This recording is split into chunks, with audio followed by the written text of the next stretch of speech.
Good day guys! So ayan na nga guys, naka-aura yung person. Ayan na nga, nakikita nyo nga. Aalis nga tayo guys, pupunta nga tayo sa ating dental clinics.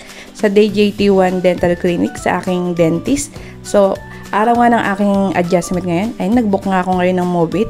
Parating na nga si Mobit. Ayan na nga, nag-video tayo para naman maganda-ganda ang ating vlogging ngayon. So ayan, nag-aantay nga tayo. Ayan, nakasakay na nga tayo dyan kay Mobit, kay Kuya. So habang nakasakay ako, nagkwentuhan nga kami. Ayan na nga, nandito na nga tayo sa ating dental clinic. Ayan, fast forward nga tayo guys kasi mahaba yung video. Ayan, nag-waiting nga ako dito sa labas ng ating dental clinic kasi nga nasa loob yung information natin.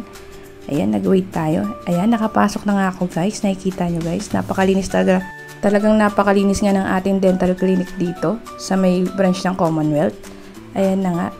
Pinasok na nga ako. Ayan, napakasakit. Napakasakit talaga. Sobrang ngayon ng aking adjustment. Ayan, pinalitan na nga guys ang aking rubber. Nakikita nyo nga guys, diba? Grabe talaga ang sakit niyan kaganina kasi naka deep cleaning ako doon. Tapos, after nun, kasi dahil hindi ako nagpa-tads guys, kasi ayoko ng tads.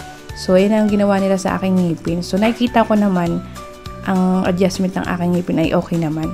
Ayan, bumaba na nga ako niya dyan guys at nagantay na nga ako ng jeep. Kasi nga, tanghali na nga siya. Medyo nalilate na nga ako ng uwi. Ayan, dumating na nga yung jeep.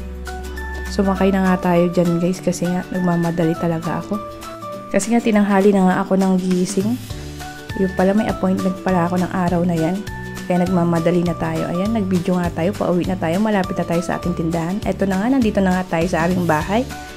Ayan, papasok na nga tayo. Siyempre, ang ating tindera ngayon, ang aking Modra Bells. Ayan, shout out mama.